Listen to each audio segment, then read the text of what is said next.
Well, hey there, everyone. Sorry I'm late by a few minutes here. I tried to be punctual. I know there's only a few people here, but hey, you don't want to be late to a meeting. I originally intended to start this at noon, but my uh, my governor, Jay Inslee, was doing I guess a live speech at 11 to tell us how much he was going to lock down our state. And let's just say I was fairly displeased with the results of that. But it wasn't quite over yet. And then my son got home, and he just turned 26. It's his birthday today. So I saw him pull up, and we all sang happy birthday to him, and you know, kind of celebrated another year of someone's life and someone in our family, and just having gratitude for having a family and having people that love me in my life. And I was going to do this live cast last night, but I changed it to noon today. And originally, I intended to talk about a few things regarding trust. And I've changed the title a couple times, mostly to reflect some ideas. You know, ideas go through my head constantly, and I have many different things I want to talk about. But I think this shit's important.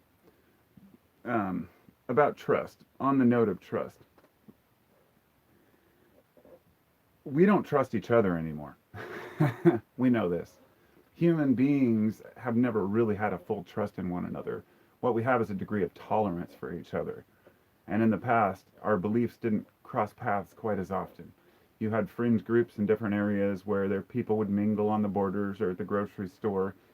You know, the Amish and the Protestants, or the liberals and the conservatives. But when you're all dressed in normal clothes, nobody really cares what you believe or what music you listen to. It's more about, hey, how's it going today? It's like a common courtesy that we have for one another, which we've lost in the age of internet, become completely suspicious of one another. And it's getting quite frustrating, to be honest. As I said, my governor announced today that they're locking down the state again. They're closing restaurants again, schools. Of course, churches are allowed to stay open, like something up to 200 people, I think. And I just thought, I get that. You don't want to interfere with church and state. And I told my wife, I was like, maybe we should just make restaurants a religion, you know, so they're not interfered with. That's where I'm a libertarian in a way. So let me go back up here, because this is important to what I'm going to talk about. Back in March, I talked about COVID. Most people thought it wasn't a big deal, and they said that it wasn't going to affect us much, and it's going to go away. I got really into viruses at the time, and I read a book called Spillover. It was about almost 400 pages. It was a pretty good book about all the different viruses through the past that have affected humanity, the kind of shit that we've faced because of them, and what we've done about it. And I realized after reading that we're going to go through a very short transition into the summer, that it would probably go away during the summer months because of more outdoor activity, and then return with a vengeance. The thing is, America never went through a first curve with COVID. We haven't gone through any waves. According to the epidemiologists, it's just been one wave that kind of tapered off for a little bit in the summer, but it never really went down.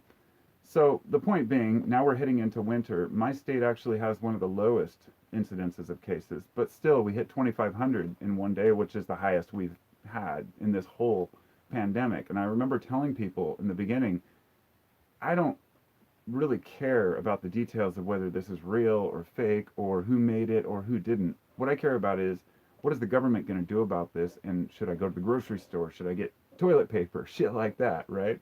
No pun intended.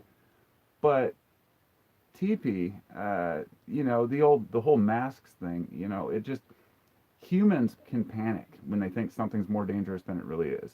And they'll go overboard. And it's a scary proposition. I'm just going to say this. We have a just-in-time society, which means it's a JIT society.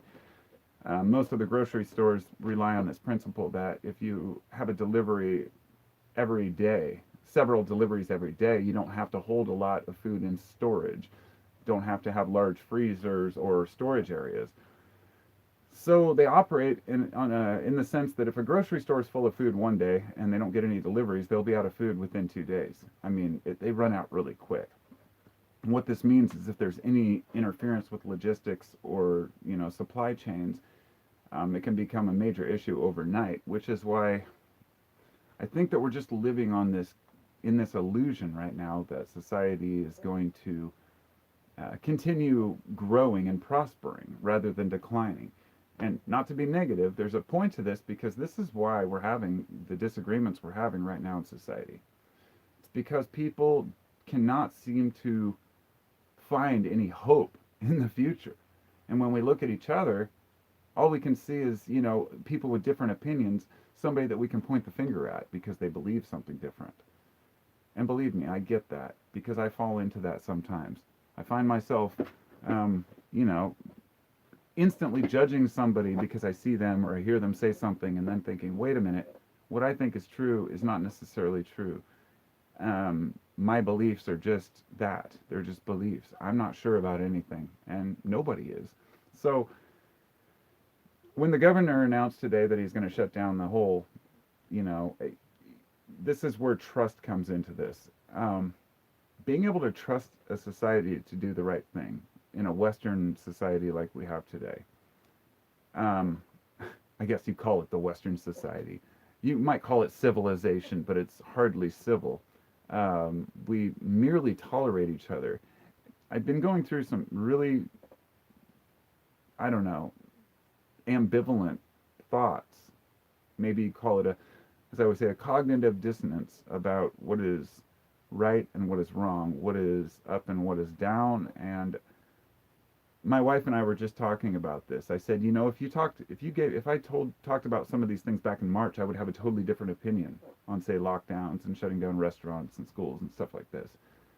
Now, I've changed my opinion on things, given new information. And she reminded me that that's the difference between, us and other people who can't change their opinions, that they get stuck in this mode of, no, I believe this is the fact, you cannot change my mind for anything. I think that it's important that we sway back and forth on what's real, what's not, who's right and who's wrong. Delve into, even my own brother, we talked about this, he's very liberal minded like I am, but he tells me he subscribes to Breitbart, to Fox News, to all these news sources. And I was like, so do I. It's one of those things, I guess, about certain people that we're willing to look at things differently because we want to know how other people think, because it helps us. But the point of me starting out with all this about COVID is because my brother and I, when we were texting this morning, I was saying, he said, yeah, this is maybe an issue where finally liberals and conservatives can come together and realize that the tyranny and oppression isn't from each other. It's from the government itself. Whereas, say, my own governor, which I did vote for, again, even though he'd fucked us over before, because the alternative was some sheriff who just wanted to basically be an anything but Jay Inslee, governor. And I'm trying to be wise about who. I don't vote because it's a Democrat, but I don't, deny that a Republican might be a better fit in certain situations, especially for certain areas. It depends on what the people want. It's not about getting one group or another in charge. And I think this is where the Democrats and the Republicans have both completely failed. They're trying to get a majority. There's a reason why fucking things are in a balance. I mean, it's like the right and left hemispheres of the brain. It's right and left thinking. Now, if you try to go to one side or the other, it doesn't work. We think our brains seem to keep us in homeostasis, in equilibrium, if they're functioning properly, just like our bodies. There's a homeostasis, which is the status of the body being in its normal functioning state, right? Well, would there be not a gyostasis, or let's see, what would be the proper Latin term for it? It would be shit, doesn't matter. Terms don't matter. What it means is the world at its best, people at their best. How do we find out what humans are best at and how to get along? Well, we realize that in every country, in every situation, there's a right and a left hemisphere of the country, of the political system. Once we embrace this and move forward, we can realize that the real problem are the few guys in power that make the decisions, not the half of the country that believes something different than we do. Hope that makes sense. So I'm a few minutes in. I'd like to go back and say hi to everybody. Hi, Tom. Tom Thomas says hello. How you doing? Hey, Daniel. Hey, creepy kidda. Came back to catch you live. I'm glad you guys came. That's why I'm glad I posted it 12 hours ahead of time. I was like, well, give people a chance if they want to come visit, you know. Hello, Sean Brennan. Positive vibes. Thank you, my friend. Hey, Seamus. And hey, Frank. And hello, Bill. Did not get the notification. I'm sorry, Bill. I don't know why it doesn't notify, but, you know. I think you have to hit the bell icon if you want an actual notification, which I always tell people don't hit the bell icon. If you come across my video, you do, but I think you have to hit the bell thing. Bill says our governor is going by the hotspots in my state. He wants non-essential businesses to close early.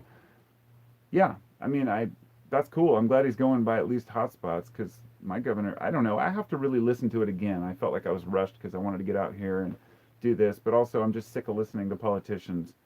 You know, I'm sick of listening to people talk about politicians.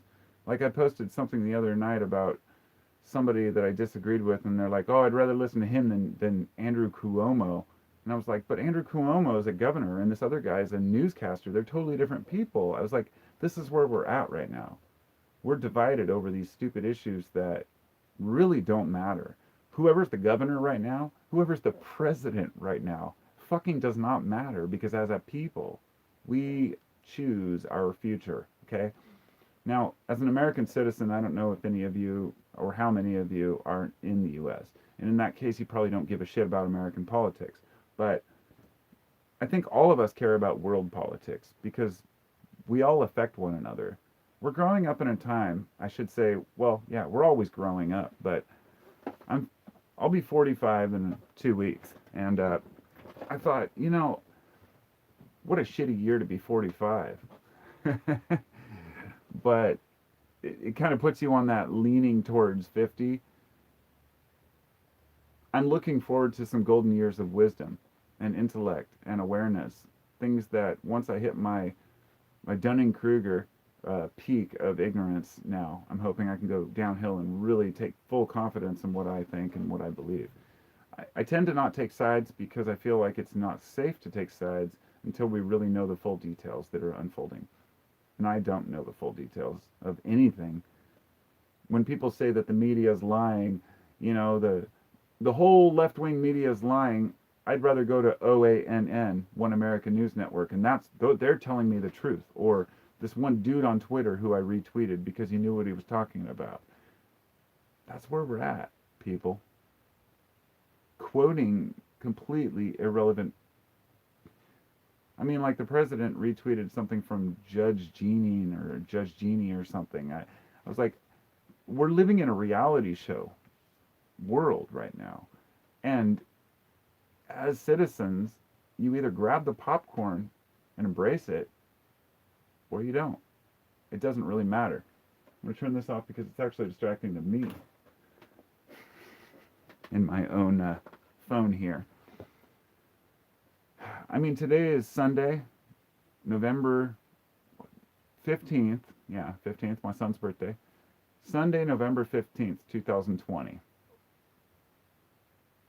I remember November 15th of 2000, it must have been 2009, because I remember my son had just turned 15. Now he's 26. So yeah, it would be November 15th, 2009, when, and this is, we'll connect up. I was on probation, and I had been put on probation for getting pulled over with somebody, and I had mushrooms in the car, got a felony. And I had to take drug tests regularly, get put on probation. So I decided I'm just going to quit smoking pot. I'd been a pot smoker for 25 years, right? I thought I'm not going to fight the system this time, because last time I was on probation, I smoked the whole time, argued with my probation officer, and I was like, now I've got a kid, and I'm not going to do this. You know, I'm just going to do my time and get over with it. So I decided to quit smoking pot. I did on this exact day 11 years ago, and I quit for 2 full years. And I think back to that being a moment where I realized that I'm in full control of my mind. I'm in full control of what I decide to do. It was like when I quit smoking 5 years ago. I knew smoking was dangerous, but I continued to do it because it's satisfying, right? Now apply this logic to politics. Apply this logic to religion, the opiate of the masses, which could be sports, religion, politics these days. Politics have become a way for people to find a team during a time when sports aren't being played. That sounds like a very general statement, but think about it for a minute. Everybody's always looking to vote for their team. The difference is that in sports, when the game is over, everyone shakes hands and walks off the field. Even though afterwards, when a soccer game's over, say, or football in the rest of the world, my apologies, um, the entire city might riot because their team lost. So in America, when we talk about how Antifa is destroying businesses, or there's a bunch of looting going on, and I think about what happens in, say, Greece or something when there's even an anniversary of a death, or in some other European countries when there's a soccer game and everybody marches in the streets and just destroys everything. I think this world, the illusion of what's going on and how America stands compared to other countries, it's just that. It's a fucking illusion. And Americans have bought into it for so long because we didn't know any better. And I'm just as guilty as the next person. I mean, I'm well aware of all the bullshit that's going on out there, which means that also, to come back full circle to COVID, I'm well aware that COVID is being used as a tool to divide people, to take control, to test, the monitoring systems of the state, and to test the power of the state, and to test social programs to see what people will respond to. But what we're finding is that people rebel on both sides of the fence, which comes back to what I said about my wife when she said, well, both sides should, are going to stand up, or it was my brother, sorry, that said, both sides will stand up against, the government and the tyranny. And I said, unfortunately, we probably won't. Because divide and conquer has been a tool of the elite for thousands of years. And I've stated that a lot of times, and it almost feels super negative when I say it. But it's true, and we can't deny it. I'm going to go back and see who's joined the chat here and say hello again. Hello, Bill. I said hello to Bill already. Hello, WDP. Hi, Ichigo Ichii. Yo, bro. How you doing? Hello, Real Folk Blues. How you doing, my friend? I always wonder when I hear the Real Folk Blues, do you play blues? Do you play guitar? It's, I see my screen names of my subscribers, and I'm always curious to know, if my association with who they are is correct. Hello, Ryan. Dun, dun, dun. Tom Thomas says, hello, doing all right. Oh, yeah, Bill says I hit the bell icon in the video. Well, it's probably because YouTube censors everything, and there's nothing I can do about that. It sucks. Hello, Blue Bottle Bunny Farm. How are you doing? I've always been so curious about why you have that name. Randy Bell says, Trumpers tried to warn about this. Well, not just Trumpers. I mean, it was the damn tree-hugging hippies back in the 60s that were protesting against the government and warned us about this. But the conservatives disagreed. That's the whole point about being the same team. Like, I heard this quote years ago, and then I saw it actually posted and attributed to some Native American chief, but I don't know if that's true, because most quotes that are posted and attributed to somebody, if you look historically, they were never really that person that said it. But it says, right wing and left wing are both belong to the same bird. Really simple concept. And that's the thing we don't realize. Bill says, I'm addicted to working out, the endorphins. Thanks for mentioning that, Bill, because actually one of the things they did in my state was shut down gyms, which they do in a lot of states. And I understand heavy breathing, working out, perspiring, and spreading the virus. But I've always thought gyms are pretty unnecessary. I've said you can work from home, do resistance training, jog around the block. I mean, there's a million ways to exercise. But I do sympathize. I realize if you have a workout regimen and that works for you, that can be a high in itself, and that's what you need to release. So I have a new respect for gyms being open too, just like restaurants, Frank says, got to catch a ride. I'll come back later. Have a good one, Frank. Enjoy your day. Hello, everyone. Hello, that guy, Ben. Hello, Randy Bell. All right, so now I've said hello to everyone. And of course, you're welcome to ask questions, and I will try to answer them if I can. Today is Sunday. It's a special day to me. I said this to my wife, but she always thinks it's kind of cheesy because I'm like, Sunday's my day to not have to do anything, and it just makes me feel like an idiot. But the reason I've done it, especially more recently, is because it's a life is full of surprises and bullshit every day, every week. We have to have at least one day that we set aside to say this is a recognized day. Um, it's funny because every time I think about weekends, I think about a line from Primus. Um, I think it's Pudding Time. I can't remember the song. But he says, funny thing about weekends when you're unemployed, they don't mean quite so much, except you get to hang out with your working friends. Now, it's from Spaghetti Western, I think. Anyway, doesn't matter. Primus is great. I mean, Primus sucks, if you know Primus. Primus does suck. Um, so, some of the things that I mentioned that I wanted to talk about in this video were, I guess, it's really hard to know which direction to take it and not go negative. I think that we fucking missed our opportunity, our window of opportunity for lockdowns in this case. I think that the United States as a whole has so many issues right now with infrastructure, with overspending on defense, with homelessness, with farming subsidies. You know, a lot of people don't realize tariffs are put on foreign goods. Like, like with China, with all these tariffs people thought were so great. So China knows exactly where to hit us because we better work with China. They are the new superpower. Please don't hear me out before I know a lot of people who are very American, and I am too. I prefer America to China, and I think it's a much better place to live. But at the same time, China, since they have such strict rules, regulations, and monitoring, and they've spent so much on their infrastructure, and they started out poor. Here's the thing: China didn't have shit till 20 years ago, and then they started building fast. America, on the other hand, has been building slowly through the Industrial Revolution and up till today. China bought out all the tech companies. They bought out all the patents, all the good, they built all the great factories. We chose to get lazy as Americans. We sold out, all of us, not just us as individuals, but the corporations. So when we blame China for taking over, really what it is America sold out its jobs to save money. The corporations have become richer.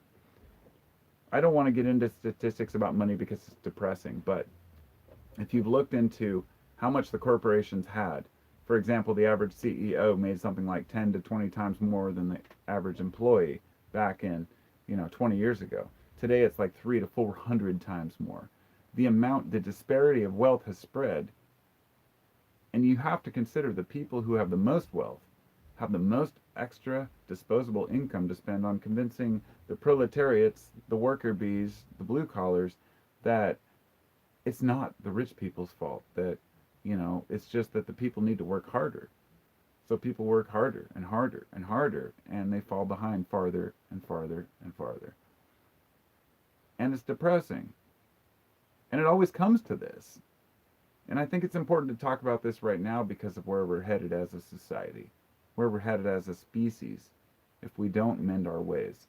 There are people out there that still deny climate change, even though we can clearly see the difference in the CO2 carbon footprint from man-made fossil fuels being burned and natural CO2. They are different.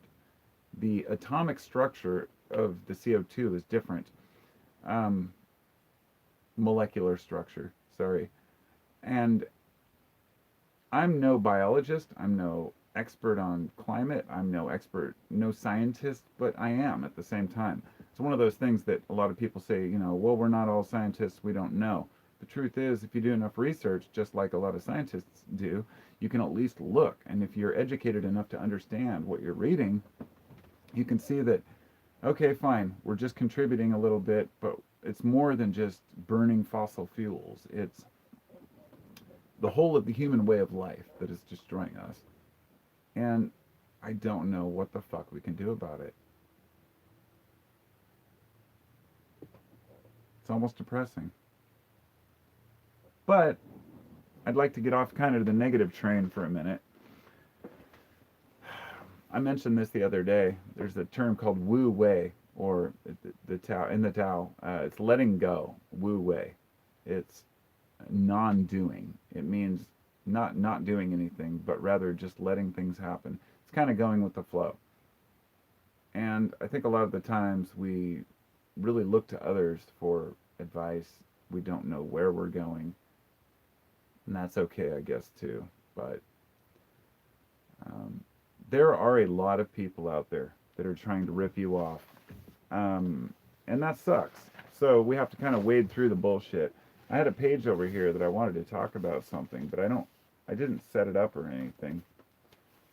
Talking about the rabbit hole being abandoned, the anti-hero. These are the kind of notes that I write. It's just random shit. I just like during the day I'm thinking about things. I take notes and I go And on that note, no pun intended. If you want to remember the things you learn, write them down. I even have a little app on my phone, which most of you have, which is a notepad where I can just hit the microphone and speak into it and say, oh, a bunch of shit happened in history and it was pretty cool and yada yada, hit save and boom, I've got it saved. So I can just hit that straight to printer and print it if I need to for notes for a podcast or something. But the truth is 90% of the notes I write, I never read again. I have journals and journals full of random writings. But at least taking notes makes us conscious of what we're aware of. And I say this because we've lost touch with writing, with that one rudimentary thing that we have. I mean, how many people do you know that sit down and write in a journal or hand write letters? It's amazing. Like, I got this LP the other day. I mentioned this in a video from Prof. He's just a rapper. And when I got it in the mail, it was like, oh, well, it was a hand-signed LP. So I was like, I might as well get a copy. Got a couple copies, and one of them, it had a letter with it that said, hey, Michelle. It was addressed to my wife because I used her PayPal account because mine got frozen because of Kratom, yada yada. Said, thanks, Michelle, for your order. We appreciate the hell out of you. Thanks for your continued support. Pookie baby loves you. And that was a long handwritten response, which I was well aware went out with every single record. My friend got the same one. This guy took the time to actually handwrite something, which means even more than the music. And what I'm saying here is that taking the extra time to do something like that, like my Kratom vendor, they always handwrite stuff. That's why I've always handwritten stuff to my customers. It's like that little extra step you take. Sometimes it's hard to take, but the humanity is something we desperately desire. Connection with other people, right? That's why we go to church. That's why we go to concerts. That's why we go to festivals and EDM shows. That's why we take Molly and LSD and psilocybin mushrooms and woo, So I'm going to go read the comments here and see if I have any questions here. It's been a crazy, crazy fucking year. I hang bottles in my trees and raise rabbits. That's the name of my channel. Thanks for letting me know. That's awesome. That's funny. I'm not trying to change the topic at all, but I'd just like to ask a quick question. I'm slightly confused. I did a 400 microgram trip last night and completely lost sense of time. That's a pretty standard question, and maybe I'll get into that further in the video. I'll talk about psychedelics a bit. It's time dilation is what it's called.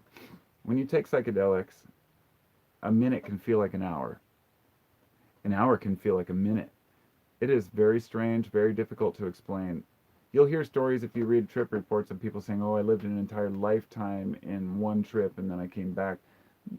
I'm guessing they're mostly full of shit. If you really lived a full lifetime, of course, you're going to have a lot more wisdom than you did, not come back just a douchebag bragging, right? The point being that trips take us to some weird places. Time is not consistent, nor is time stagnant. Time is relative, which means it's relative not just to gravity, but to the individual and to your perspective. If you think about a fly, think about how fast a fly reacts to you trying to swat it. It's frustrating as hell. Do you know why? Not just because they have a bunch of compound eyes where they can see everything, but A fly, their brain is dedicated to being quick. They have a short lifespan and a lot of neurons that are dedicated to moving quickly. Time to them is slower than it is to you. When you go to swat, you just go wow. To them, it's like, and they totally have time to just get away. Not always, but a lot of the time. Um, their brains literally work faster, and your brain, in certain substances, taking certain drugs, can change. So serotonin is related to your reality chemical, right? It's what gives you your perspective of time, of reality. When you take a psychedelic, it fills the synapse and replaces serotonin with either a dimethyltryptamine-like molecule or lysergic acid diethylamide, whatever it might be. So, hope that answers your question.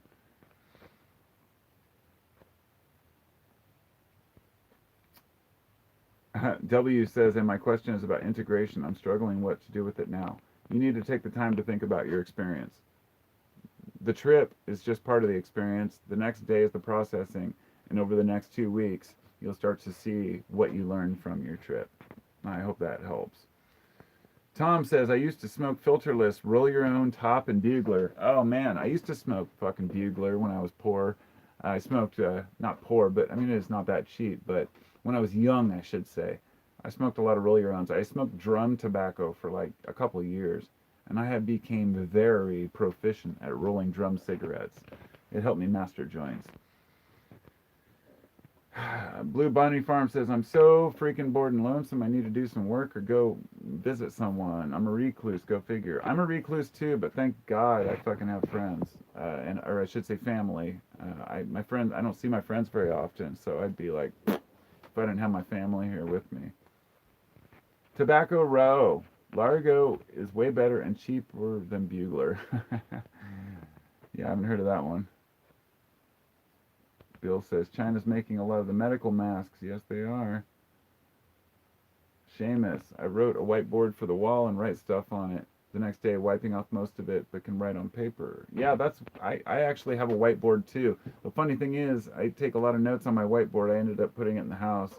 But when I'm done filling it up, I'll take a picture of it with my phone. So I have those notes on. I'm pretty obsessive about saving my notes. So, but it saves a little paper, I guess. And she sings. Can lose the sense of time in deep meditation. You're correct. Absolutely. Polar Bear says, Carpo, Kratom has turned on me and I can't stop using it. Help, please. I wish I could give you help. I've been taking Kratom for 10 years, pretty much every day. And I have no intention of quitting anytime soon or later. And so I'm the worst person to ask for advice on quitting. I have gotten to the point where I sometimes will take like several tablespoons a day. And so then I'll wean down and take my maybe 2 teaspoons at a time, maybe 2 to 3 times a day for a while. Still 2 tablespoons total. But I will move between like 10 grams and 25 grams a day, depending on if I have pain, a lot of different things. Quitting Kratom can be difficult. Here's the question I ask myself. What are the alternatives? I have an addictive personality. I tend to consume substances that I probably shouldn't, or at least I did in the past, until I learned my lesson. But Kratom is something that helps me to feel okay without feeling like I'm killing myself. So it's kind of like, to me, just like drinking coffee. When people say, why would you quit drinking coffee if you love it? Well, if you have gut rot and you have a problem with your stomach, then quit drinking coffee. But if you don't, then why would you? To each their own. But I'm not a good one to help quit Kratom.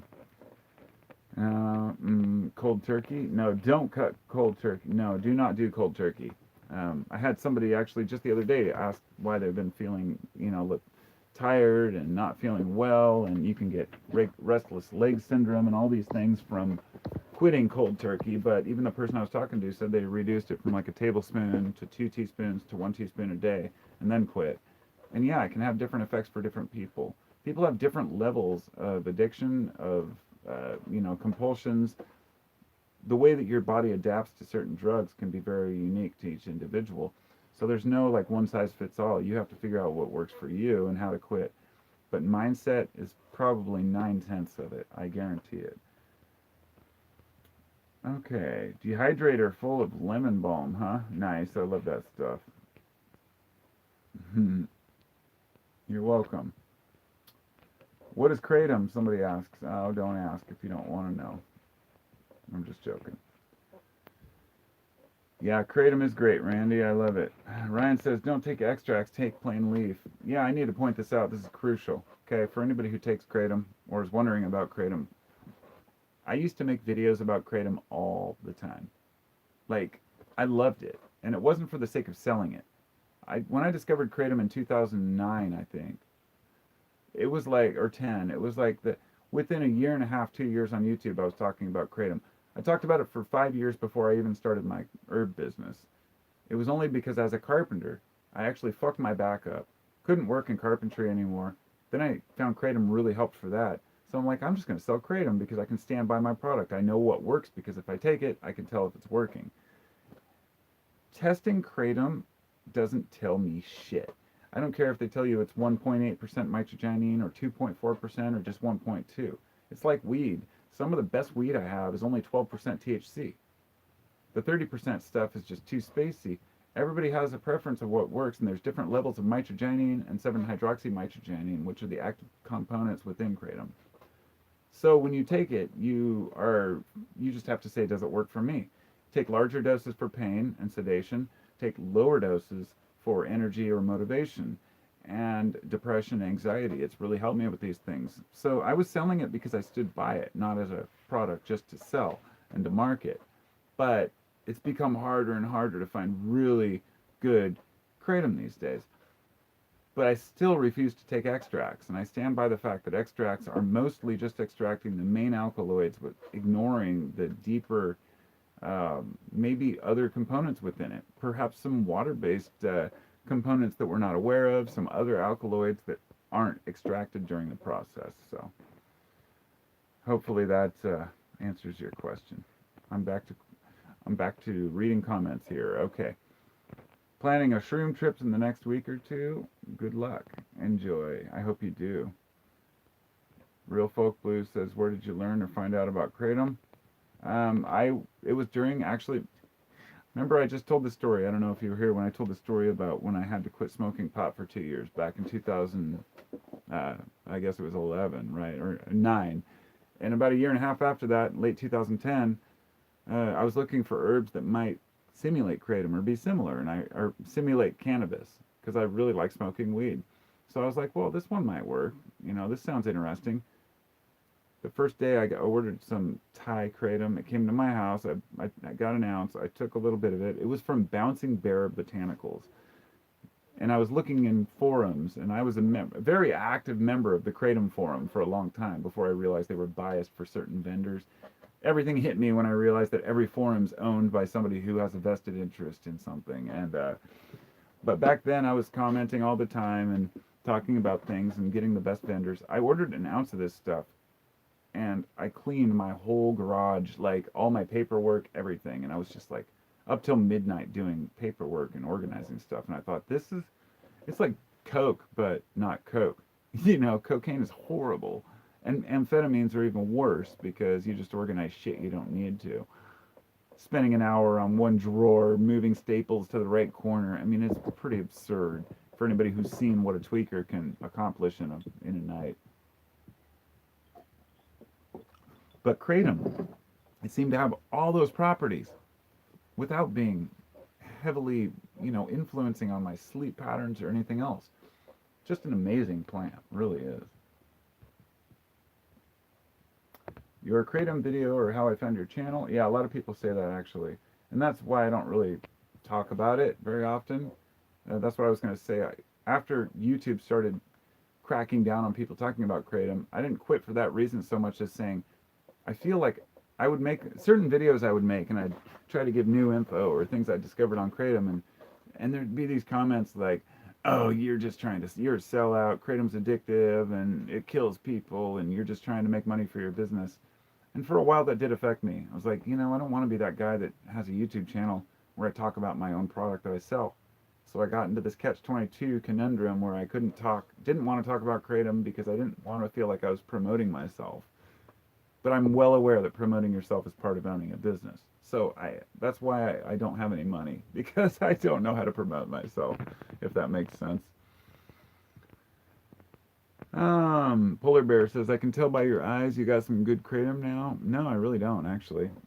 I don't know. I've never been able to see anybody's eyes reflecting good kratom. You might be thinking about the good weed I've got that I grew myself. I grew this amazing plant this year that I was pretty stoked on, but I don't want to do anything that's non PC on a daytime Sunday video. But you know what? That's my church. I mean, this is my church, right? So I'm gonna go ahead over here to this tub. I'm gonna grab myself a nugget of weed. I mean of tobacco. It's tobacco. Because when I was a kid, we had a head shop over here called the Stash, and if you went and you bought weed, you went to buy a bong. Anyway, they would say, if you said that word, you get kicked out of the store. You had to say water pipe. It's just really funny. Just how times have changed. Now cannabis is like legal and acceptable everywhere. If I were sitting here sipping a beer, most people wouldn't think of it. Things have changed so much. You know, watching even movies from 20 years ago where people are just smoking and it's just so casual in the movie. And how it's gotten to the point now where we're so sensitive, we don't want our kids to see anything. So if you see a cigarette in a movie, you're like, oh, that's weird. Which I'm going to talk about the whole PC culture and safe spaces in a minute, but maybe not. We'll see. First, I have to do this.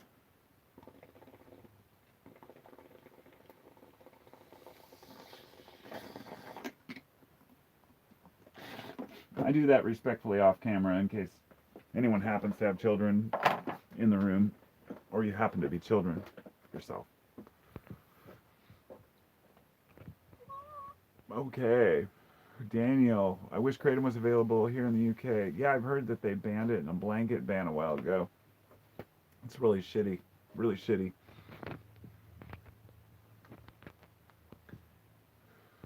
Green Gregs.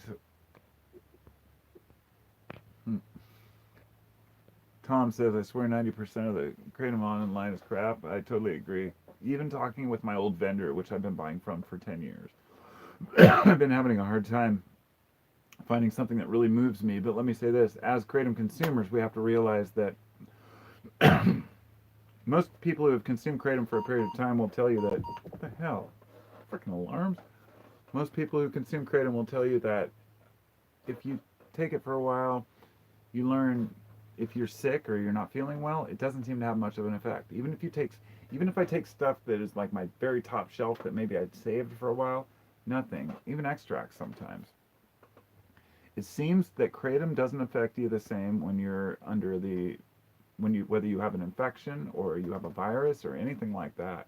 It's very, very strange, but it's noticeable, or maybe unnoticeable, as I would say. But it's something that's fascinated me over the last 10 years. Like, why sometimes can I take it for a week straight and get nothing? Then one day I take a teaspoon or two and I'm just like, wow, Kratom's helping me again.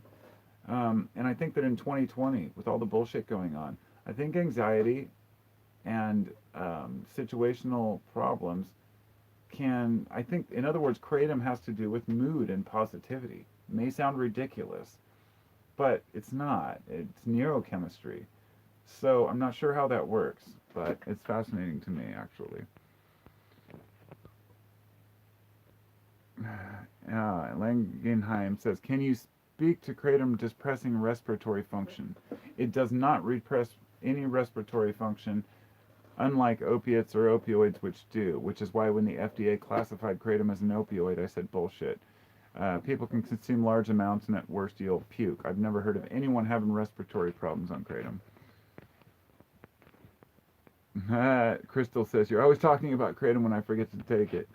Yeah, that's pretty rare for me. I always have to take my Kratom. I love Kratom. Pacabongo. Yeah, there is good Kratom online. It gets expensive, which is why which is why I've been weaning away from being a vendor, because I can't charge it. It's like people are selling kilos for cheap prices, and even though it seems that people are more willing to pay for cheap Kratom than they are good Kratom, and it's hard to deal with the niche market, Okay, Linda, how you doing? Linda says, what's been on my mind today is that for things to really change, it will take more of the herd taking the time to learn simple things than the powers that be now. I wish we could wake up.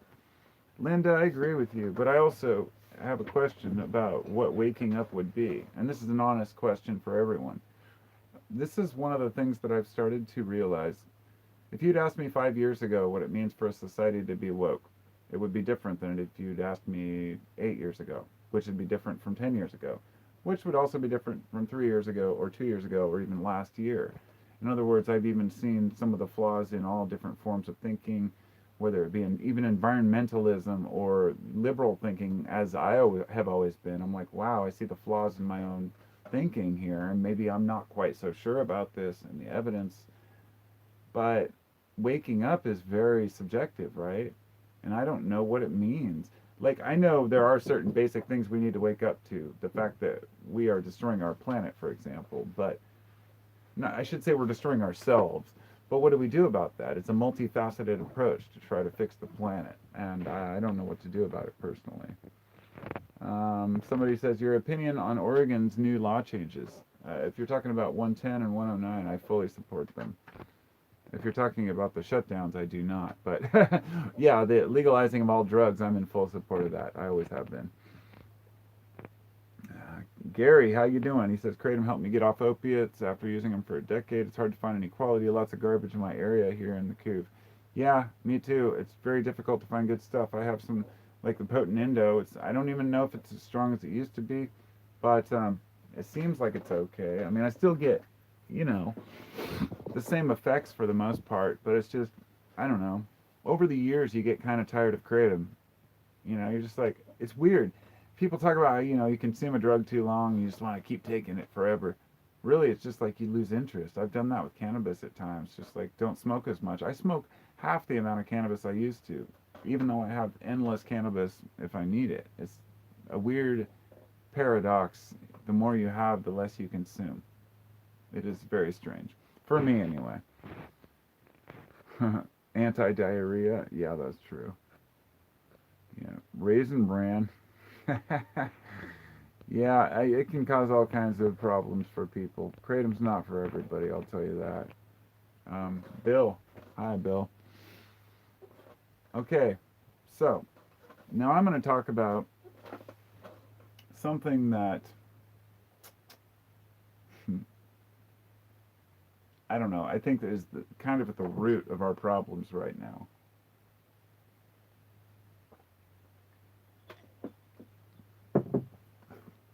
We blame political parties. We blame politicians. We blame the left and the right. We blame religion. Religion blames secularism. It's always blame, blame, blame, pointing the finger. And so what I want everybody to do right now, if you're willing to do this thought experiment with me, is to step back and think about who you think is the problem in the world as far as any groups. And really think about it honestly. And then ask yourself what specifically you know for a fact that these people do. So let me give you an example. I'm not just talking about the simple Democrats say the conservatives cause the problem and the conservatives say the Democrats cause the problem. I'm talking more about the more subtle ones, like perhaps shadow organizations. That the Bilderberg meeting and the all these banker organizations and the Rothschilds run the world, or that the New World Order is convincing everyone that this and this and this are true. And then the fact that we think that the government is really in charge of us. And then we step back for a minute and say, who is really in charge of us as an individual? Honestly. Now, we have rules that prevent us from doing certain things. But do some of those rules protect us? Probably. Probably not for certain other ones.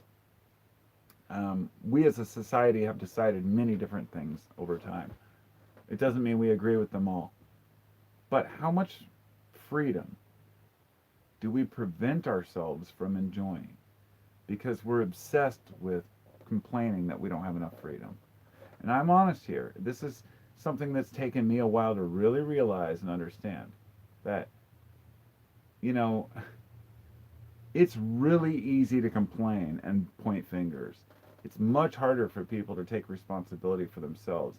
And I'm not talking about financial issues. Yeah, we got a ton of financial problems with corporations and, you know, lobbying Congress to get their way, profiteering. But really, when we step back and look at how much our personal lives are affected, I'm going to give you an example of what I'm talking about. I don't know how often you might go on YouTube, Twitter, or Facebook, or any of these other sites, TikTok, whatever it might be. And you think about all the things that you see on there that get you stewed, that get you really frustrated. And you think about how you feel like your freedom's being infringed. You feel like your rights have been taken away. You feel like you're just totally put in a box, you know, by this modern society. And both sides, if left and right, both feel that about each other. If you're sitting in the middle, it's pretty hard to like not to laugh.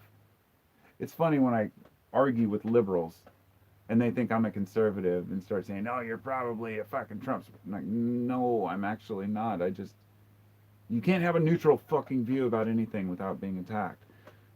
So I do my best to just keep my cool and just say, hey, it is what it is. You know, I don't want to piss people off, but I care about people, okay? That's why I'm talking about these things. I feel like if one person can change their aggressive stance about life, then it can be life-changing for them. Therefore, they can share that with others. It sounds ridiculous, right? But it's not. All of us care to one degree or another. Some people have really given up. But I realized that my counterparts, let me give you an example. You know, I'm sure a lot of you have heard of the Proud Boys, right? Proud Boys are a local group here. The ones up here in Vancouver, that are right in my own town here, are the Patriot Prayer. And these are extreme, you know, right-wing. They call themselves male chauvinists. That's their own definition. And it's easy to just look at these and go, oh, a bunch of white, you know, rich white boys or spoiled white boys, or kind of like the Trustafarian thing of the fake ass hippies. It was the fake white nationalists that don't have anything else to fight against. But if you really talk to people, if you really hear them talk, they just have the same concerns as everyone else. They just don't know where to place their anger. Hating your neighbor doesn't help, even if they seem hateful to you. Now, I completely don't support these groups. I'm just using them as an example to say that, I don't know. The fact that they're local, I've thought about actually interviewing one of them. You know, just sitting down with a whole group of them and just saying, yeah, what do you guys really want to accomplish? The unfortunate truth is a lot of these groups in the end just want to have a white nation. And it's just not possible. And it's not something I would really support at all. So, you know, but they'll beat around the bush. It's just like how a lot of people on the left just want to prevent free speech basically by cancel culture, which is something I also said I was going to talk about today, which to me is preposterous. The comedians that are being attacked for saying certain things. Look, I watched last night one of the worst movies probably ever made. It was Die Harder. I'm not sure which one it was. There was like Die Hard 2, Die Harder, and then there was another one that was made in 2007. So it was only 13 years ago. And I watched this movie last night as I was falling asleep, and I thought, oh my God, it's so horrible. You know, he jumps out of a car and it flies off this thing in a tunnel and hits a helicopter and it blows up, and stupidest shit I've ever seen. He ends up, it's the most ridiculous scenes I've ever seen. But that's beside the point. It's very entertaining. There was this part where they said something that was somewhat racist and somewhat sexist. I can't even recall exactly what it was, but something about it doesn't even matter. The point was, if I realized if somebody had said that today in a movie, that movie would be all over Hollywood and all over the media. Oh my God, they said this. Today, a movie gets put in the spotlight if they don't hire enough Chinese directors. I mean, this is coming from a liberal-minded person. Let me just say, if anybody supports this idea of extreme affirmative action, that you need to force companies to hire certain groups, that you need to demand that people don't use certain words, when you get to gender pronouns, it gets to a really weird place for a lot of people. And I'm not saying that people shouldn't be respected for who they are. I'm not saying that the hate shouldn't stop, because there's always been a lot of hate towards people. What I am saying is that you're not building, you're building a wall, but that wall is still being annihilated from the other side. It's, how can I think of, that's the worst metaphor. Hopefully you know where I'm coming from. What I think of myself is as an inclusive person. I care about gay people, trans people, black, white, Mexican, whatever it might be. It doesn't matter to me. I don't try to use and tiptoe around terms like that. I've even used the N word in some of my videos in the past, just to make a point that it's all about context, and not had an issue. But that was like 8 years ago. If I were to say that today, I'd probably just get shut down from YouTube for hate speech. It's become so bad that people cannot say anything anymore. And it makes it for very scary times. I'm only saying this to inform anybody who supports, this idea of cancel culture, because you have to realize it's a slippery slope. Anything could be shut down. It's very scary when people can't say what they mean. Intention matters so much. That's all I can say. I mean, I don't have like any real opinions on the whole thing, because I feel like a lot of comedians have been taken way out of context. George Carlin could not possibly do a show today without just being booed off stage. It's just the world we live in. Or at least being taken as a, if he did speak today, although, a lot of people would say, yeah, he's with us, the right wing, and fuck all those other guys. It wasn't like that. He had an audience that got that he was joking around and understood comedy. And this is the thing that I'm sure all of you are well aware of all, what this has brought out. Like Brett Weinstein, for example, he worked at Evergreen College, and he was one of the ones that was, ridiculed for and kicked out because he came to work on a day where they said that white people should stay home. It was like a black day at college. It started this whole controversy, and now he's got his own show. He's a pretty smart guy, but the point is that he was kind of a liberal-minded person who jumped kind of to right-wing thinking because he was just so sick of the liberal bullshit of, cancel culture. And then there's Jordan Peterson, which I've made videos about, and I made one video about Jordan Peterson. That was the one time I'm gonna talk about the guy, but I respect the dude for what he did. I mean, he went through all kinds of shit. He's recently recovering from his addiction to, benzodiazepines, which a lot of people realized he's got his own problems too, finally, because he's a human being. But a lot of young men thought that he inspired them. But a lot of these guys went through, all, their own shit. I guess I shouldn't get into particular people, but there was a point there, and I wanted to make it, and so I'll just move on. I should, gender pronouns were the thing that, gender, that's funny, I was trying to remember what my point was, and then I flipped through the comments, and it says, gender pronouns. Yes, thanks for mentioning that, Tobacco Row. I appreciate you, man. That was what it was. Jordan Peterson refused to use certain gender pronouns, and when I first heard that, I thought, what a dick, he just doesn't want to call people what they want. I didn't realize it wasn't just Mr. or Mrs. or Ms. and I don't even know the rest of them. But from what I understand, there's like 30 different pronouns. And he was basically making the point that, that's kind of ridiculous. People shouldn't be offended. Just be able to call them by, I've been mistaken for a woman from behind with long hair, right?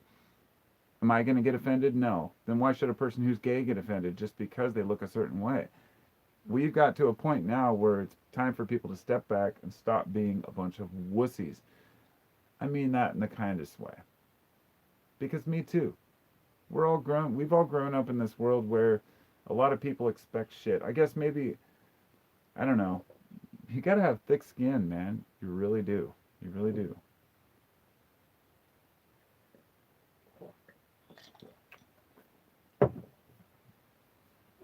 I mean, yeah. Intentions and aspirations, says Randy. Mentally stopping themselves. Yes, you're correct. Tobacco Rose says, Ope Tiffy's here later, Carpo. Well, say hi to Tiffy, Tobacco Row. I hope you have a good day, my friend. Tobacco Row likes ice skating. He likes ice skating, and he lives in Kansas. And, yeah, he's a funny guy. You have to smoke some Mexican to understand Carlin. Yeah, you do. I smoked a lot of Mexi in the 80s. That's all we could find sometimes for 75 bucks an ounce. Loaded with seeds. I'll tell you a quick story about weed. A friend of mine brought me a bag of weed at school one day. I was a junior. I went, wait, no? Senior? Junior or senior? I think I was, no, I was a senior because it was at the alternative school. I got accepted to it. You had to write a letter to say why you wanted to join and whatnot. I went to the school. It was a great school. It was K through 12 down in Portland. It was called Metropolitan Learning Center. It was a really cool place, kind of an artsy hippie school, right? This kid comes to school one day, Chris, and I'd never met him before. He kind of dressed like a wannabe gangster, you know. We were all like 17. He he just came by. We'd talked one day, and the next day he comes by, and we talked about weed or something. We must have talked about weed. So he's walking by my desk, and he's just like, as he's coming into class, and we had these circular desks with chairs behind them, in like a big circle, and he just dropped a fucking ate the weed basically on my desk, and I was like, hit it, you know. He's like walking, like, you know, looking back. And I was like, I asked him later. He's like, yeah, I got that from my grandpa. He like imports weed. He started telling me his grandpa was an importer and a dealer. So I took the weed home. I hung out that day with my friends, and I was like, this dude at school gave me this weed today, and I looked at it and I was like, let's try it out. And we were down at this place called GR. We called it. It was George Rogers Park in Lake Oswego, and so we hung out. We went down to the field. We went up to this waterfall or the bench. We had this forest area with like a waterfall and a bench. Went up there and I loaded a bowl of it, and I noticed as I was loading it, I was like, there's no seeds in this. This is weird. So I kept breaking it up, never found a seed. Loaded a bowl, it was all, you know, obviously had been compressed at one time. Brickweed. We smoked that bowl, and I'm going to tell you, I don't know, to this day, I don't know if I've ever been that fucking stoned. It turned out must have been some really high quality Thai weed, because he dealt only in the best. It never had seeds in it, and he kept it in this chest, and we tried to get into that chest. Nowadays, with the lockpick lawyer on YouTube, I could have looked that shit up in a second. We tried to get into it and never did, but once in a while he'd leave some out and he'd be able to get some. It was pretty amazing, but that's my cannabis story from, well, one of my cannabis stories. Thanks for reminding me, Tobacco.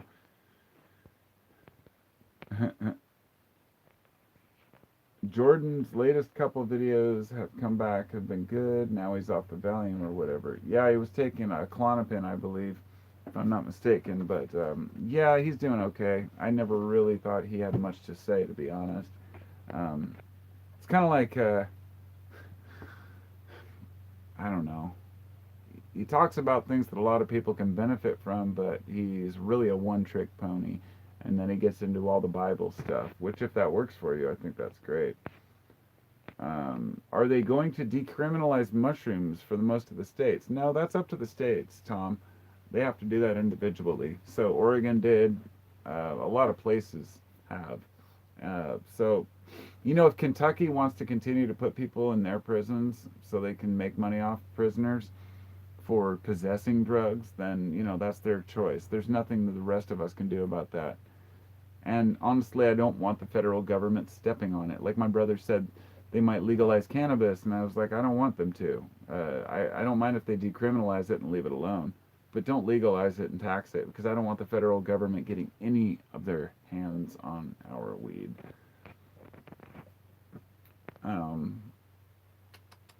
Daniel says, you have no idea where I live. No, I think you live in UK, don't you? I could be wrong. Oh, you're talking to somebody else. I got confused. Marie. Hi, Carpo. Great to see you live. Hi, Marie. Hi. Hi, Marie. How's everybody doing? Uh, no, you know. Yeah, there's a lot of crazy shit out there. I have been, I think, like the rest of you, through a lot of shit this year. And I've been wondering what's coming next. I'm way, way beyond arguing about this virus or about politics. It's interesting to talk about and important to discuss, but I have no intention of trying to prove myself to anyone, right? So when I talk about things, it's just stating my own opinion. I'm not here to argue. But I think with the COVID 19 issue, it's a real problem for a lot of people, especially in America, because Americans are fat and unhealthy. It's true. And apparently, it hits people that are fat and unhealthy a lot harder. It seems that, something I've always told myself is that nature will always create viruses. We do our best to avoid them, and we've had a lot of really good luck avoiding these things over the years. What amazes me not is that a virus happened. I'm not surprised at all. Like I said, I'm still waiting for a solar flare. But, it's this will come and go. But whatever the repercussions are by our government shutting things down and trying to do everything all proper, I think it's going to do more damage than good. I think that we're going to harm ourselves. I think that we're going to harm not just our economy, I just mean our psyche. And it's something that people told me several months ago. They said it's not worth shutting down businesses because it's going to harm people's well being and people need to work, which at the time I said, well, let's see what happens. Now I completely agree with them. There's no point in shutting down any businesses anymore. We are at the highest rate of COVID infections in this country we've had. For those who aren't aware of this, we've doubled in the last, okay, we have more infection rate, not just than when we started in this infection. We're like double or more what we had at the worst point when this whole thing started. But the hospitalizations are going to go through the roof in the next month as more and more people get sick. People from Idaho have already been sent to Portland because they didn't have room in their ICUs. Now, when people say the media is blowing it out of proportion, all I can counter it with is the media is blowing it under proportion. They're understating the potential later. You can't cover every single hospital, and it's easier for a person to stand outside the hospital and say nothing's happening here. But the idea is not to prove that right now we're overwhelmed, it's to say that tomorrow we could be. And I don't know what the right course of action is. I don't believe in shutting down. I believe that people could just try to wear masks when they have to and when they're near each other.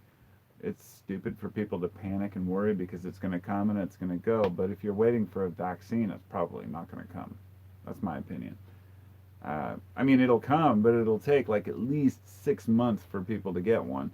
So we're going to have to live through a very dark winter in America. And I really don't want to see Americans turn on each other over the stupidest of things when we can actually come together. For any of you who are my age or, slightly younger, do you remember how you felt on 9/11?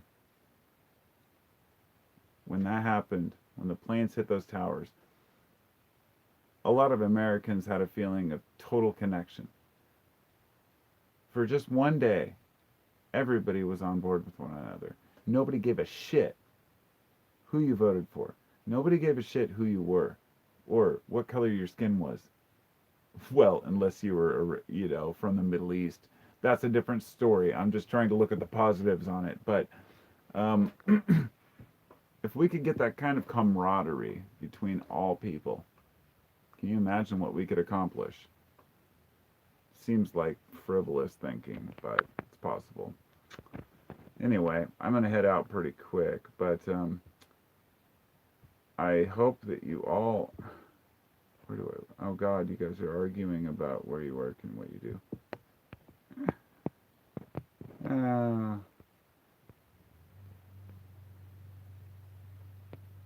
That's funny. Prison. Anyway, yeah, I've got some things to do, and I'd like to clean out my garage and get motivated to do some things I've been wanting to do for a long time. I'm gonna get my table saw, my chop saw, all my different tools set up the way I want them in the garage and start doing some woodworking. And I know you don't give a shit about that. The reason I tell you that is because it seems like when I say something, people say you never tell people what you're going to do. But it seems like when I do, it kind of puts a fire under my ass. I have pretty well cleaned out the other side of my garage, and I'm ready to. I made meditation benches, all kinds of different things that, I had up for sale at one time. And I'm hoping I can get enough inspiration to do that. I'll show you what I got here, actually. There's so many things you can make. What I'd like to do is like make knife handles, things like that. And stereo cases for like vintage stereos. This is a meditation bench I made. I did a video about this on YouTube years ago. It's a 15-degree angle. I think all the dimensions are on that video. But I didn't want to go super fancy, so I did drill holes, and then I used plugs that I drilled myself to fill them. So it's kind of cool. But I use, on the inside of these, I use, I think for the feet, oh no, that's right. Some of them I used a toe screw, but anyway, it's just a simple like kneeling bench. And I make a lot of different woodworking things, and I thought, why couldn't I make speaker cases and stuff, but also small little things that I could sell or, on my channel. It's like, I have cameras, I have, woodworking skills and all these tools. Why shouldn't I just film making some shit? Start selling it. It's like, that'd be great. Maybe I'll get around to it. I'm hoping I can do that today, but I just don't know. Okay, I'm going to read through a few of these comments to catch up here. Food, water, where are we at? I enjoyed to watch. Well, thank you. Carpo, sorry if I insulted you. If you did insult me, I don't notice and don't remember because I don't pay attention. When people talk shit, I just walk away. You didn't insult me. I don't even remember if you said anything. Blue Bottle says, when you state your goals and intentions, you speak them into existence. Hey, you might be right. I hope you're right. I've always felt like people say, because I've learned, like, don't say you're going to quit smoking, because then if you don't, you'll be called out on it. But that's kind of what inspires us, is to be called out on things. We need to chill and listen to Ween sometime when you're not busy. I listen to Ween sometimes. Yeah, Ween's great. I'm always not busy. Sweet Bench, thank you. Enjoyed the listen. Have a good one. Thank you. Y'all have a good day now. It looks like Daniel has a mystery on his hands trying to figure out who this other guy is, but, thanks for all your wisdom over the years. Carpo, you're welcome, if it's wisdom. Pure Guava, 1992, pressing, not pressed on double vinyl. Yeah, I bought a Ween box set a couple of years ago. It had like White Pepper, Country Grace, and the Mollusk. And it's funny because I bought like 2 of the box sets. I was like, well, then next year I can sell one. And they were like $150, and then I was able to pay for the other one. I buy records whenever I can because I can buy 2, sell 1, make my money back, still get a pressing and a digital copy. It just makes sense. Takes a little work, but it's worth it. I still have a lot of the records to sell, so. Psychedelics are key to my knowledge and wisdom, he says. Yes, me too, me too. This live thing is nice. I look forward to seeing if people's references turn into a positive tone. Indifferences. Yeah, I hope so too. Actually, I have a lot of conservative subscribers. And the truth is, like last month or the month before, I lost more subscribers than I gained, which means that if I lost like 15 subscribers, I must have lost at least 50 people. I thought, that's okay. It's okay. If I can't give my opinion legitimately, I'm not too worried about it.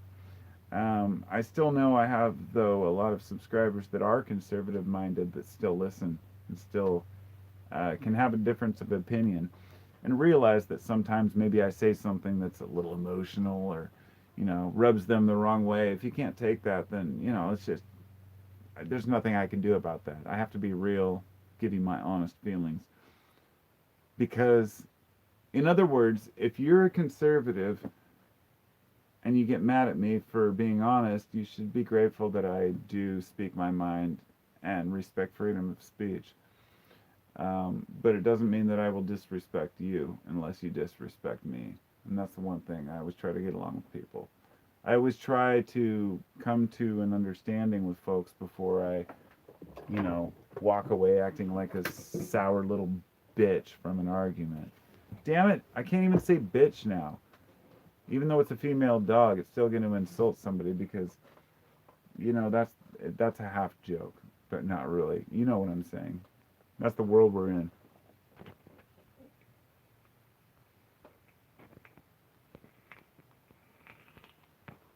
Oh, Daniel, don't worry about him.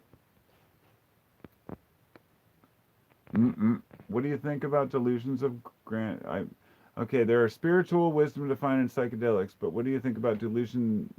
Delusion. I'm guessing you're saying delusions of grandeur or believing in delusions from those realms. Let me just tell you this. If you're talking about psychedelic realms, I've seen people personally who believe that they are communicating with other realms, that they can see the future, that they're connected to different times and space and understand things that other people can't, that see patterns that others can't, and know the future. And let me also say that they might be right. In other words, I've come to the conclusion with some of the things that I've learned and heard that at first it seems ridiculous. A person took too many psychedelics. Then at a point I started to realize some of these things that people are seeing are too crazy to explain away. Unless you've dealt with this personally, you can't know what I'm talking about. A person who's had these experiences. I've dealt with a few.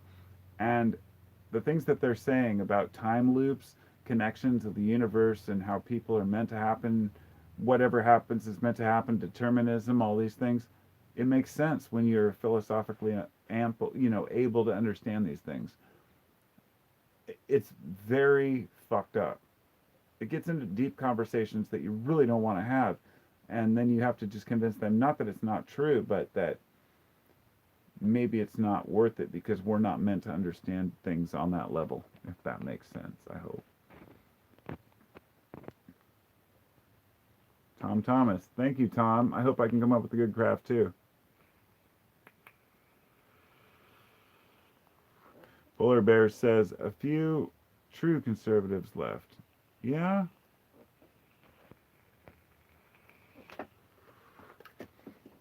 I need to get rid of these batteries because they're horrible. Just give me a second here. I can't figure it out. I have a whole box of these fucking 18650s. Like, seriously, they're just a huge box. And then another box from over the years. And it's what you gotta have to make your vape work.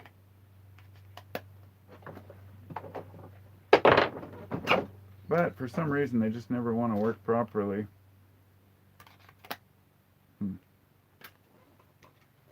So anyway, don't mind me. I'm just fixing my vape. And be sure to hit the like button. Don't forget. It sounds like a ridiculous thing to say, but a lot of people do forget. So if you do like it, hit the like button. If you don't, then you can just say, fuck you, Carpo. I hate you.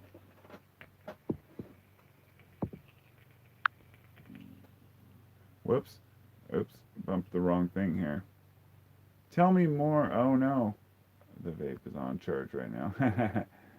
Yeah, man. Hit the like button, bro. Totes, bro. See?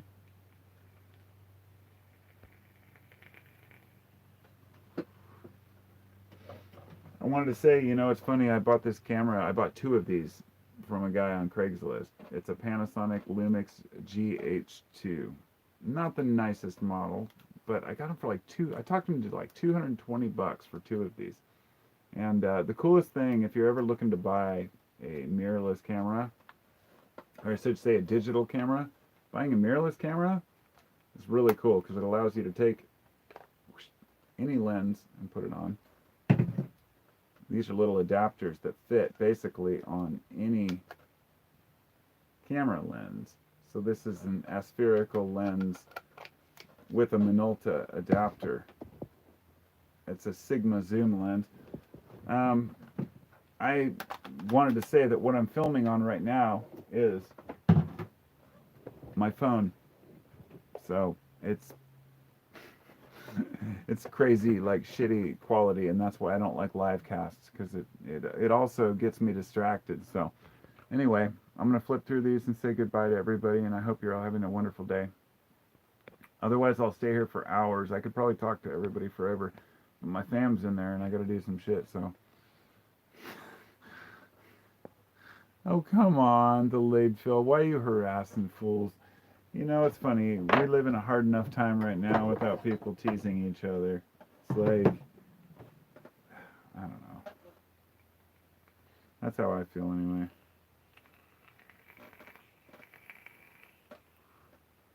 People like to tease each other. I guess it makes them feel good. It's weird.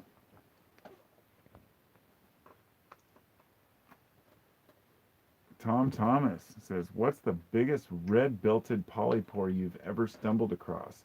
Dude, that's a fucking rad question, man. I don't know. Not as big as you might think. Maybe like yay. But I've run across some other ones that were just huge. Some like yellow-belted, and one I took a picture of this last summer, which was monstrous, up in the Olympic National Forest, like right on the south side on the Wainuchi River. I have seriously like 60 gigabytes of video and pictures that's just like amazing, and I just haven't shared it yet because I don't have a computer that can process stuff. Every time I look on Craigslist, I'm like, it's too much, and I don't want to buy a new one. So if any of y'all want to send me a fucking badass computer, feel free. No, I just need something I can buy that fucking really puts out quality, so I'll find something local. Rex says, hope things go well with you. Let me head to Seattle, smoke weed, and then listen to some bands by Radiohead. I listened to actually in Vancouver, Washington, so I'm basically in Portland, Oregon. So, yeah. Somebody says, I like the videos that you have showing things you've done while hiking. Well, thank you. Actually, I'd like to share more of those, and I have quite a few. But I really just feel like it's kind of a waste of time to upload every single video I did from the woods. So eventually I'm going to do that. And so now I'm like 20 minutes past my limit. I wanted to do an hour-long cast. So if I do feel up to it, I might do another one tonight. I'll let you all know. And I hope you all have a wonderful day. I'll talk to you soon. And as always, feel free to, especially my patrons, on my Patreon page, you can leave me a comment. That's where I read the comments of video recommendations of whatever you want to hear. So if you visit the page, you don't have to donate to comment and to look at some of the stuff. Some of them I have just for patrons, but a lot of it's just, my writings and ramblings and stuff like that. And so, yeah, shameless self-promotion, that's what I'm horrible at, so there we go. And also, if you're not aware of my podcast, please come visit. It's called 15-Minute Free Thinking. I have it on Spotify, iTunes, Google, various places. If you want to visit me on Patreon, it's Carpo719, just like YouTube. So, talk to y'all later. Thanks for listening. I'll probably leave this one up. I don't leave all the live broadcasts up. One, I was totally drunk the other night, and I was like, nah, I'm just going to delete this one. But this time, I'll leave it up. So, talk to y'all later. Be well. Much love. Be well.